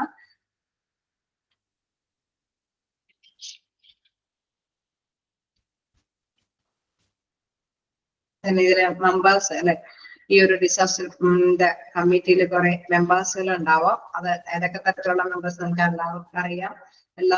തരത്തിലുള്ള ഹെഡ് ഓഫ് ദ മെമ്പേഴ്സ് എല്ലാം തന്നെ ഇതിനകത്ത് ഇൻക്ലൂഡഡ് ആകും. മിക്കവാറും ഓപ്ഷനിലൊക്കെ ഓൾ ഓഫ് ദി അബവ് ഉണ്ടെങ്കിൽ അത് നോക്കണം. അതിക്ക് മുകളിലുള്ള മെമ്പേഴ്സ് ഒക്കെ ഉണ്ടോ എന്നുള്ളത് ഉറപ്പ് വരുത്തണം. ഓക്കെ, അത് മിക്കവാറും അല്ലെ എല്ലാ ഡിപ്പാർട്ട്മെന്റിന്റെയും എന്താണ് തലവന്മാരെ അതിനകത്ത് ഇൻക്ലൂഡ് ചെയ്തിട്ടുണ്ടാവും. അപ്പൊ അതൊന്ന് മസ്റ്റായിട്ട് മനസ്സിലാക്കിയാൽ മതി. വീണ്ടും അബ്രിവേഷൻസ് കടന്നു വരുന്നുണ്ട്. എന്താണ് ഇൻസിഡന്റ് കമാൻഡ് സിസ്റ്റം അല്ലെ, ICS, HICS. ഓക്കെ, HICS അതേപോലെ ICS. ഓക്കെ, അതൊക്കെ മസ്റ്റായിട്ട് മനസ്സിലാക്കി പോവുക. അതേമാതിരി തന്നെ ഒരു ഇമ്പോർട്ടന്റ് ആണ് പബ്ലിക് റിലേഷൻ ഓഫീസർ അല്ലെ. എന്താണ് പ്രധാനമായിട്ടും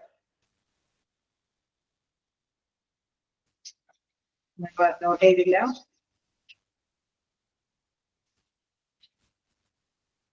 hospital incident commander officer. Okay,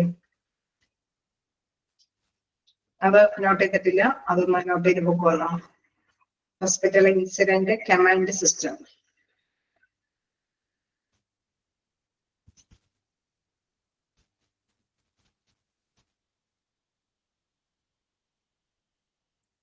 hospital incident command system.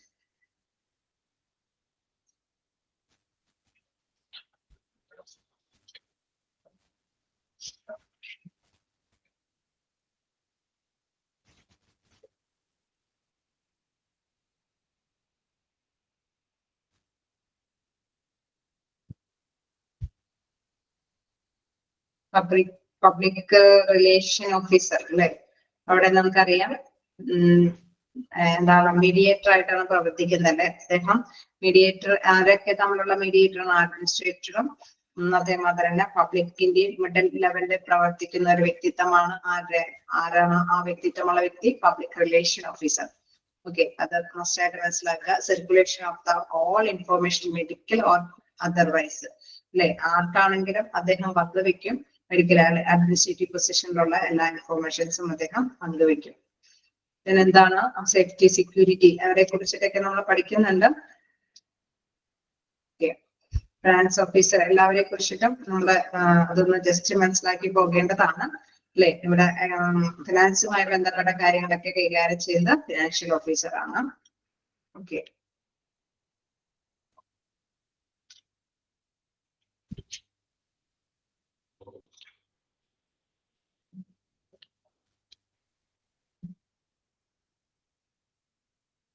പിന്നെ നമുക്ക് അറിയാം അതിന്റെ ഒരു ട്രയേജ് കാര്യങ്ങളൊക്കെ ഉണ്ട് അല്ലെ. ഒരുപാട് ട്രയേജ് കാര്യങ്ങളൊക്കെ കാണിക്കാറുണ്ട്. അപ്പൊ അതില് ഒരുപാട് ക്വസ്റ്റ്യൻസ് ആ ഭാഗത്തു നിന്നൊക്കെ എടുത്ത് കാണാറുണ്ട്. അതായത് പ്രത്യേകിച്ച് നമുക്കറിയാം ആ ഒരു ഭാഗത്ത് അല്ലെ ഒരുപാട് ആരാണത് ഡോക്ടർ മേജറിന് ഇൻട്രൊഡ്യൂസ് ചെയ്യുന്ന വ്യക്തി ആരാണ് അല്ലെ. ഡോക്ടർ മേജറിന് ആരാണ് ഇൻട്രൊഡ്യൂസ് അനൗൺസ് ചെയ്യുന്നത്? ടെലിഫോൺ ഓപ്പറേറ്റർ ആണ് അനൗൺസ് ചെയ്യുന്നത്. അദ്ദേഹം എത്ര ടൈം അനൗൺസ് ചെയ്യും? 3 times എഴുതി 30 seconds അത് അനൗൺസ് ചെയ്യും. എന്താണ് ഫോർ പീരിയഡ് ഓഫ് 3 minutes അല്ലെ. പിന്നെ അത് മാത്രമല്ല എന്താണ്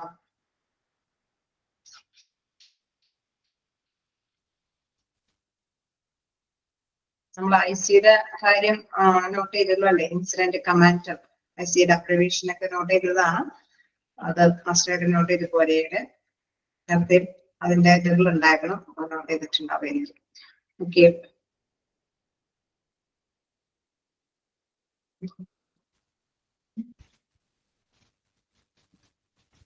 അതേമാതിരി തന്നെ ട്രാഫിക്കുമായി ബന്ധപ്പെട്ട വ്യക്തി അല്ലെ, അത് കൈകാര്യം ചെയ്യുന്നത് ആരാണ്? സെക്യൂരിറ്റിയാണ് അല്ലെ. സെക്യൂരിറ്റിയാണ് ട്രാഫിക് ട്രയേജ് ഒക്കെ കൺട്രോൾ ചെയ്യുന്നത്. ദെൻ ആംബുലൻസുമായിട്ടുള്ള കാര്യങ്ങൾ അല്ലെ, ആംബുലൻസിന്റെ എൻട്രൻസും കാര്യങ്ങളൊക്കെ കൈകാര്യം ചെയ്യുന്നതും ആര് തന്നെയാണ്? സെക്യൂരിറ്റിയാണ്.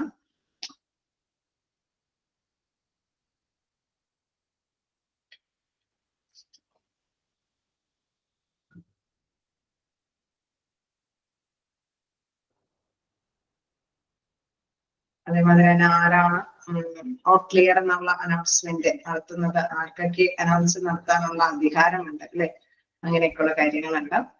അതേമാതിരി തന്നെ ഡിസാസ്റ്റർ ഡീആക്ടിവേഷൻ, അതിന് അനദർ നെയിം എന്താണ്? Demobilisation phases. അതേമാതിരി എന്താണ് ഡിമൊബിലൈസേഷൻ ഫേസസ് എന്താന്നുള്ളത്? എന്താണ്? Declaring the disaster to be over അല്ലെ, ആ ഒരു ദുരന്തം അവസാനിച്ചു എന്ന് ഡിക്ലെയർ ചെയ്യുന്നതാണ്.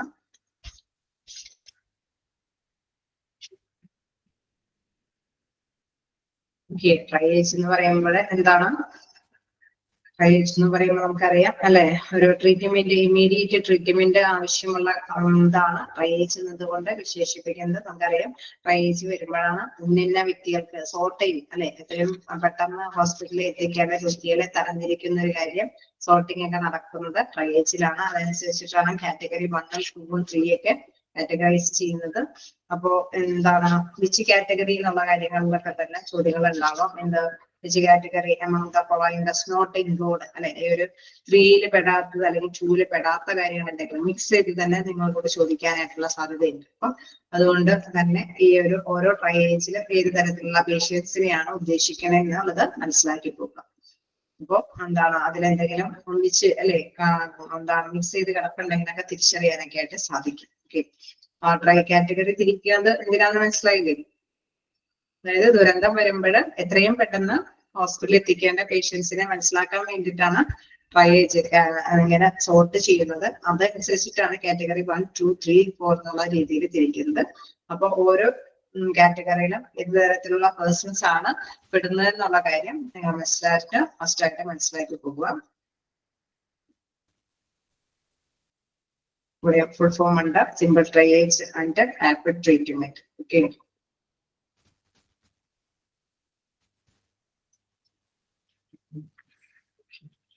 ഇനി നമുക്ക് കുറച്ച് കോഡുകളാണ്. അതിന്റെ കളേഴ്സ് അല്ലെ, പൊതുവെ കളേഴ്സിന് ഇമ്പോർട്ടന്റ് കൊടുക്കാം.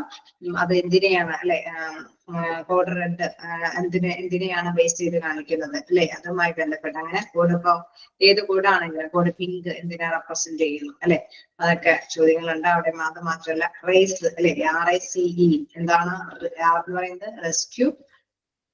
എന്താണ് അവിടെ അല്ലെ, ഓരോ കേസ് ഓരോ കാര്യങ്ങളെ കുറിച്ചിട്ടുള്ള കാര്യങ്ങൾ അതിൽ വ്യക്തമായിട്ട് തന്നെ മനസ്സിലാക്കി പോകണം.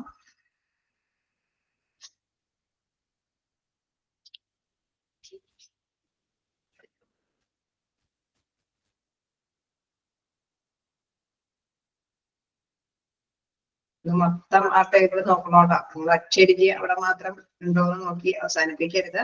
PSS എന്ന് പറയുമ്പോഴും അത് താഴേക്ക് നോക്കണം. ആ ഒരു കോളം മൊത്തം നോക്കിയാലാണ് അത് ഫുള്ളായിട്ട് നിങ്ങൾ മനസ്സിലാക്കി പോകാനായിട്ട് സാധിക്കുകയുള്ളൂ. അപ്പൊ അത്തരത്തിലുള്ള കാര്യങ്ങളൊന്ന് ജസ്റ്റ് ഈ അബ്രിവേഷൻസുകളാണെങ്കിൽ കോൺസെൻട്രേറ്റ് ചെയ്തൊന്ന് ശ്രദ്ധിക്കേണ്ടത്. കാരണം എന്തിനെയാണ് റെപ്രസെന്റ് ചെയ്യുന്നത് മനസ്സിലാക്കാൻ വേണ്ടിയിട്ടാണ്. ഓക്കെ. അതേപോലെ തന്നെ കളേഴ്സ് അല്ലെ, അത് എന്തുമായി ബന്ധപ്പെട്ടാണ് ആ കളർ കോഡ് വന്നിരിക്കുന്നത്. ഓക്കെ, അതൊക്കെ ഒന്ന് ജസ്റ്റ് മനസ്സിലാക്കി വെക്കാം. അതേമാതിരി തന്നെ കോഡ് ബ്ലൂവിനൊക്കെ ഏത് നമ്പർ ആണ് അല്ലെ, റയറായിട്ടൊക്കെ അതൊക്കെ ചോദിക്കുള്ളൂ. പക്ഷെ നിങ്ങൾക്ക് ഓർത്ത് വെക്കാനൊക്കെ എളുപ്പമാണ് 6664 അല്ലെ. കോഡ് ബ്ലൂവുമായി ബന്ധപ്പെട്ടൊക്കെ വരുമ്പോൾ എമർജൻസി കോഡ് നമ്പർ ആണത്. എല്ലാത്തിനും അങ്ങനെ അത് കൊടുക്കാത്തത് കൊണ്ട് നിങ്ങൾ അത് ഓർത്ത് വെക്കുക.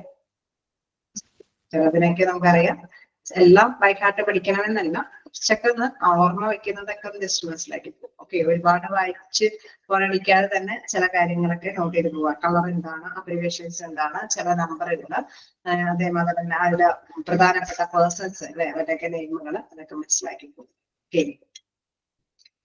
ഓക്കെ. ഡിസാസ്റ്റർ ഒക്കെ അല്ലേ?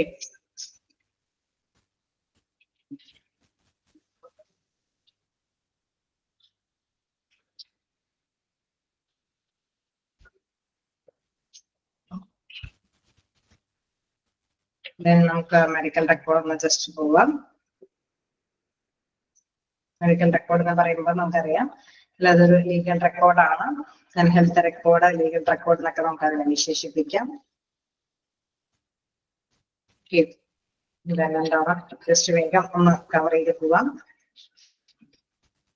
പ്രധാനമായിട്ടും അല്ലെ ഒരു registration system, number system, patient master index, അതിനെ കുറിച്ചിട്ടൊക്കെ ഉള്ളതൊന്ന് ജസ്റ്റ് ഒന്ന് മനസ്സിലാക്കുക. നമുക്കറിയാം എല്ലാം റെക്കോർഡ് എന്ന് പറയുമ്പോൾ തന്നെ ഓട്ടോമാറ്റിക്കലി അല്ലെ എന്താണെന്നുള്ള കാര്യം പ്രധാനമായിട്ടും അത് എന്തിനെ ബേസ് ചെയ്യുന്നതാണെന്നുള്ള കാര്യം ഓർത്ത് വെക്കുക. അപ്പോൾ അതുമായി ബന്ധപ്പെട്ടുള്ള ക്വസ്റ്റ്യൻസ് വരുമ്പോഴാണെങ്കിലും നമുക്കത് ഐഡന്റിഫൈ ചെയ്യാനായിട്ട് എളുപ്പമാണ്. മിക്കപ്പോഴും എനിക്ക് തോന്നുന്നു ഞാൻ ക്ലാസ് എടുത്തുകൊണ്ട് പോകുമ്പോ തന്നെ നോട്ട് ചെയ്ത് പോയിട്ടുണ്ടെന്ന് തോന്നുന്നു അല്ലെ, കുറെ പോയിന്റ് ഒക്കെ ഇല്ലേ?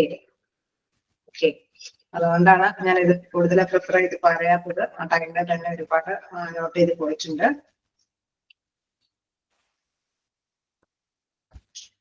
ഇതിലും കുറെ അബ്രിവേഷൻസ് ഒക്കെ ഉണ്ട്. MRD തുടങ്ങി നമ്മൾ അബ്രിവേഷൻസ് പഠിക്കണം അല്ലെ. മെഡിക്കൽ റെക്കോർഡ് ഡിപ്പാർട്ട്മെന്റ് വരെ ഒരു സിമ്പിൾ ആണെന്ന് തോന്നുന്നു, പക്ഷെ അതും വരെ നമ്മൾ നോട്ട് ചെയ്ത് പോകണം, കൺഫ്യൂഷൻ ആവാതിരിക്കാൻ വേണ്ടിയിട്ടുള്ള ശ്രദ്ധ കേന്ദ്രീകരിക്കാനായിട്ട്.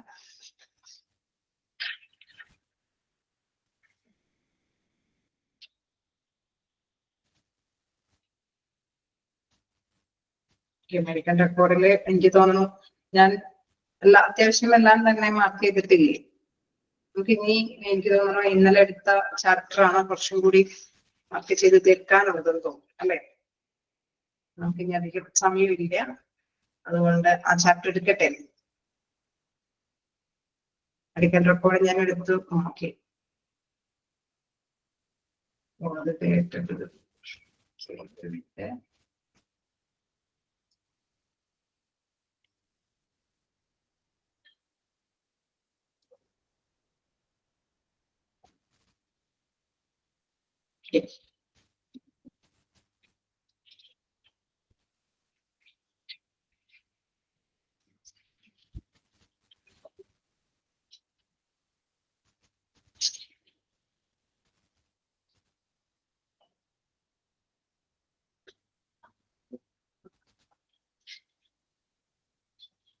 ഓക്കെ ഓക്കെ, നമുക്കറിയാം പേഷ്യന്റിന്റെ സർട്ടിഫിക്കറ്റ് ചാപ്റ്റർ നമ്മൾ അത്യാവശ്യം അല്ലെ വളരെ രസകരമായിട്ട് എടുത്താണ്. കാരണം സാറ്റിസ്ഫാക്ഷൻ മാത്രമാണ് പ്രധാനമാണത് അല്ലെ. അവിടെ പേഷ്യന്റ് സാറ്റിസ്ഫൈഡ് ആവണമെങ്കിൽ തീർച്ചയായിട്ടും നമുക്കറിയാം അവിടെ സാറ്റിസ്ഫൈ ചെയ്യുന്ന ഘടകങ്ങൾക്ക് പ്രാധാന്യം കൊടുക്കണം. ഇത് എന്ന് മുതലാണെന്നുള്ള ചോദ്യമൊക്കെ കാണാറുണ്ട്. 1960s മുതലാണ് പേഷ്യന്റ് സാറ്റിസ്ഫാക്ഷൻ കൂടുതലായിട്ട് പ്രിഫർ ചെയ്ത് കൊടുക്കുന്നത്. പിന്നെ പ്രധാനമായിട്ടും നമുക്കറിയാം പേഷ്യന്റ് സാറ്റിസ്ഫാക്ഷൻ അല്ലെ, dash is a vital metric to scale overall health care quality അല്ലെ.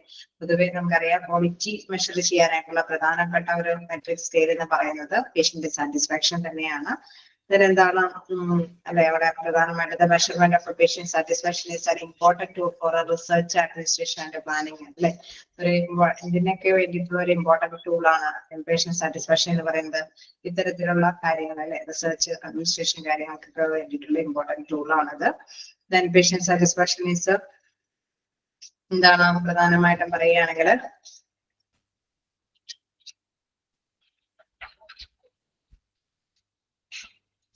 ഓക്കെ, പേഷ്യന്റ് സാറ്റിസ്ഫാക്ഷൻ എപ്പോഴും നമ്മൾ അത് ഓർത്ത് വെക്കുക. എപ്പോഴും അതിന് വേണ്ടിയിട്ടുള്ള ഒരു പ്രിഫറൻസ് അത് മെയിൻ ആയിട്ട് സാറ്റിസ്ഫൈഡ് ആക്കുക അല്ലെ. അതാണ് അതുമായി ബന്ധപ്പെട്ട ഒബ്ജക്റ്റീവ്സ് എന്തൊക്കെയാണ്, ലക്ഷ്യങ്ങൾ എന്തൊക്കെയാണെന്നുള്ളതൊക്കെ ജസ്റ്റ് മനസ്സിലാക്കി തന്നെ പോവുക.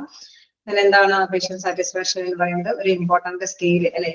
എല്ലായ്പ്പോഴും കാണുന്ന ഒരു ക്വസ്റ്റ്യൻ ആണ്. അതുകൊണ്ട് തന്നെ അത് പല ഭാഗത്തും റിപ്പീറ്റ് ചെയ്ത് വരുന്നത് കൊണ്ട് തന്നെ അത് ഇമ്പോർട്ടന്റ് ആയിട്ട് തന്നെ പഠിക്കുക. then എന്താണ് റിസൾട്ട്സ് അല്ലെ. നമുക്കറിയാം to provide top tier patient care service, hospital staff performance, then ആൻട്രി ആൻഡ് മിഡ്വൈഫ്, ഇതൊക്കെ നമ്മൾ 1 by 1 ആയിട്ട് തന്നെ അനലൈസ് ചെയ്ത് പഠിച്ചേക്കുന്നതാണ്. അപ്പൊ അതുകൊണ്ട് തന്നെ അത് ബേസ് ചെയ്തിട്ട് നമ്മൾ നോക്കാം അല്ലെ, എന്താണ് പ്രധാനമായിട്ട് അത് ഉദ്ദേശിച്ചിരിക്കുന്നത് അല്ലെ. ആൻഗ്രി പേഷ്യൻസ് ആണെങ്കിൽ എങ്ങനെ കൈകാര്യം ചെയ്യണമെന്ന്, അല്ലെങ്കിൽ ഈ ഒരു പ്രധാനപ്പെട്ട ഈ പേഷ്യൻസ് അല്ലെ നമ്മൾ എങ്ങനെയാണ് ഓരോ ആശുപത്രിയിലെ ജീവനക്കാരുടെ പ്രകടനം എങ്ങനെയാണ് വിലയിരുത്തേണ്ടത്, അവർക്ക് പ്രകടനം വിലയിരുത്താൻ വേണ്ടിയിട്ട് ഏതൊക്കെ സ്ട്രാറ്റജീസ്, അതൊക്കെ 1 by 1 ആയിട്ട് അത്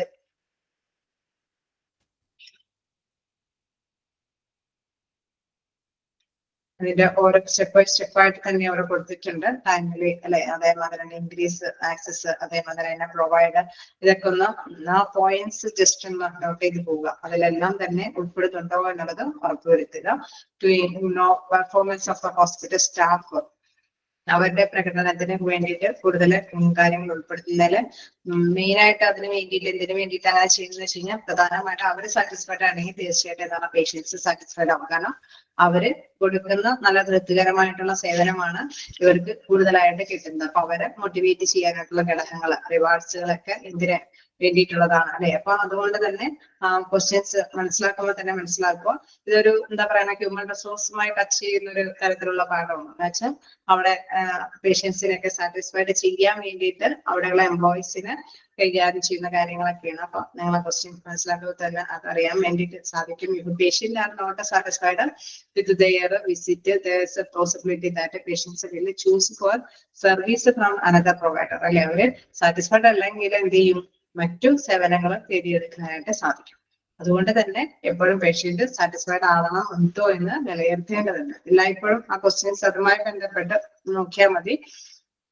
ഇപ്പോ അവര് റെസ്പോൺസിബിലിറ്റി ഒക്കെ അല്ലെ, അവർ ഉത്തരവാദിത്തങ്ങളെല്ലാം കൃത്യമായിട്ട് നിർവഹിക്കുന്നുണ്ടോ എന്നൊക്കെ ഉറപ്പുവരുത്തേണ്ടതുണ്ട്. ഞാൻ എന്താണ് ഞാൻ ക്വസ്റ്റ്യൻസിൽ ഇതൊക്കെ ഉൾപ്പെടുത്തിയിട്ടുണ്ട് അല്ലെ, മോക്ക് ടെസ്റ്റിലൊക്കെ മിക്കവാറും ക്വസ്റ്റ്യൻസ് ഒക്കെ ഉൾപ്പെടുത്തിയിട്ടുണ്ട്. ദെൻ എന്താണ് ആംഗ്രി പേഷ്യൻസ് അല്ലെ, മിഫ്ഡ് എന്ന് പറയുമ്പോൾ നിങ്ങൾ മനസ്സിലാക്കി പോവുക. അങ്ങനെ ചെറിയ ചെറിയ ടേംസുകളാണ് നമുക്ക് അപരിചിതമായിട്ട് വരിക. അതുകൊണ്ട് തന്നെ ആ ടേംസുകൾ നിങ്ങൾ ആ ലാംഗ്വേജ് മനസ്സിലാക്കി പോവുക. എന്താണ് ആ മിഫ്ഡ് പേഷ്യൻസ് എന്ന് പറയുന്നത്, ഈ പറഞ്ഞ മാതിരി ആംഗ്രി അല്ലെ, ആംഗ്രി പേഷ്യൻസിന് തന്നെ മറ്റൊരു ഇതാണ് അവിടെ ഉദ്ദേശിക്കുന്നത്. അപ്പൊ അവരെങ്ങനെയാണ് കൈകാര്യം ചെയ്യേണ്ടത് അല്ലെ.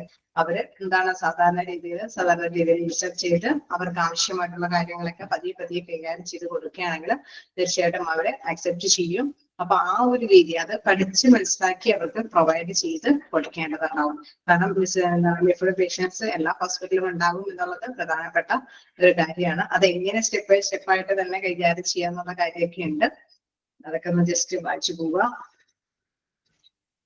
ഇതിനെന്താണ് ഡയഗ്രാം, അതിലെ ഒരു ഡയഗ്രാം, ഇത് മാത്രമാണ് നമ്മൾ ഡയഗ്രാം ബേസ് ചെയ്തിട്ടുള്ള ഒരു ക്വസ്റ്റ്യൻ കണ്ടായിരുന്നത്. അതോടെ ജസ്റ്റ് ഒന്ന് കൈകാട്ടായിട്ട് നമ്മൾ പഠിച്ചു പോവാം.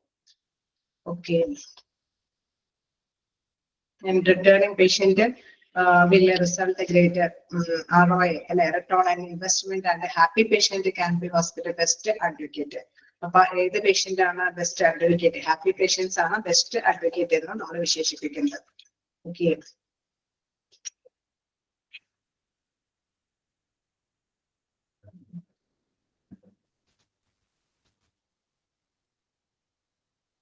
പിന്നെ പേഷ്യന്റ് സാറ്റിസ്ഫാക്ഷൻ സർവേ അല്ലെ, അത് പ്രധാനപ്പെട്ട ഒരു കാര്യം. നമ്മൾ കഴിഞ്ഞ ക്ലാസ്സിലൊക്കെ ഒന്നും കൂടിയൊക്കെ റിവൈസ് ചെയ്തൊക്കെ പഠിച്ചിരുന്നു.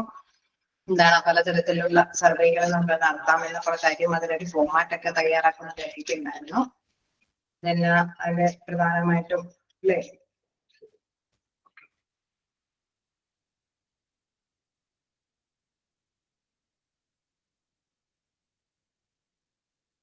satisfied patients are also grand ambassador, like who is a grand ambassador of a hospital.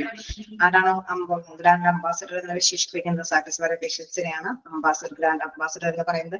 പിന്നെ ഇവിടെ വീണ്ടും ഒരു പോയിന്റ് വരുന്നുണ്ട്, നിങ്ങൾ ഒരു ഡൗട്ട് ആക്കുന്നത് കണ്ടന്റഡ് പേഷ്യന്റ്. എന്താണ് കണ്ടന്റ് പേഷ്യന്റ് എന്ന് പറയുന്നത്? സാറ്റിസ്ഫാക്ഷനുള്ള പേഷ്യന്റ്, സംതൃപ്തിയായ പേഷ്യന്റിനെയാണ് കണ്ടന്റ് പേഷ്യന്റ് എന്ന് പറയുന്നത്. ഓക്കെ, അതൊക്കെ ഒന്ന് മനസ്സിലാക്കി പോവുക. പിന്നെ അഡ്യൂക്കേഷൻ, ഇതിന്റെയൊക്കെ ടേംസിന്റെ ഒക്കെ മീനിങ് ജസ്റ്റ് മനസ്സിലാക്കി പോവുക. ആ ഒരു ഹെഡിങ് ഒക്കെ അങ്ങനെ വരുമ്പോൾ നിങ്ങൾക്ക് ആൻസർ അറ്റൻഡ് ചെയ്യാനൊക്കെ ആയിട്ട് സാധിക്കും. മിക്കവാറും ക്വസ്റ്റ്യൻസ് ഒക്കെ മോക്ക് ടെസ്റ്റിലൊക്കെ ഉൾപ്പെടുത്തിയിട്ടുണ്ട്. ഓക്കെ, മനസ്സിലായിരിക്കണം. എക്സ്പെക്ടേഷൻസ് ഒക്കെ അവരെ ഉദ്ദേശിക്കുന്ന എക്സ്പെക്ട് ചെയ്യുന്ന കാര്യങ്ങളൊക്കെ കൊടുക്കണം. ഡിജിറ്റലൈസ് ചെയ്തിട്ടുള്ള കാര്യങ്ങളൊക്കെ നമുക്ക് അതാവും. പിന്നെ നമ്മൾ അതിൽ പറഞ്ഞിരുന്ന ഡോക്ടേഴ്സ് അല്ലെ, അവര് കോണ്ടാക്ട് ചെയ്യണം, ഐ കോണ്ടാക്ട് ചെയ്യണം. അതൊക്കെ ഇമ്പോർട്ടന്റ് ആണ്. അതൊക്കെ കാരണം ആരാണ് അങ്ങനെ കോണ്ടാക്ട് ചെയ്യേണ്ടത്, അങ്ങനെയൊക്കെയുള്ള കാര്യങ്ങളുണ്ട്. പങ്ക്ച്വാലിറ്റി എന്ന് പറയുമ്പോൾ കീപ്പ് ചെയ്യുമ്പോൾ അവർക്ക് എന്താണത് അതിന്റെ റിസൾട്ട് ആയിട്ട് കിട്ടുന്നത്. ഡിജിറ്റലൈസേഷൻ നടത്തുമ്പോൾ എന്തെങ്കിലും ഗുണമുണ്ടോ അല്ലെ. Digitalising your practice can be generate professionalism of your staff and patients അല്ലെ. അവർക്ക് നല്ല രീതിയിൽ തന്നെ അത് ബെറ്റർ ആണെന്നുള്ള രീതിയിൽ തന്നെ എക്സ്പീരിയൻസ് അവൈലബിൾ ആക്കും. ഇങ്ങനെയൊക്കെയുള്ള കാര്യങ്ങളൊക്കെ ജസ്റ്റ് ഒന്ന് മനസ്സിലാക്കാം. ഓക്കെ, എനിവേ നമ്മുടെ ടൈമൊക്കെ ഓവറായി. ഇപ്പോ നന്നായിട്ട് തന്നെ എക്സാം എഴുതുക, അതേമാതിരി തന്നെ പെട്ടെന്ന് തന്നെയൊക്കെ ജോലി മേടിക്കാനൊക്കെ ആയിട്ട് ശ്രമിക്കാം. Okay, all the best. Thank you. എന്തെങ്കിലും പറയാനുണ്ടോ? അൺമ്യൂട്ട് ആക്കിയിട്ടുണ്ട്. Okay, thank you. Thank you ma'am. Okay, thank you.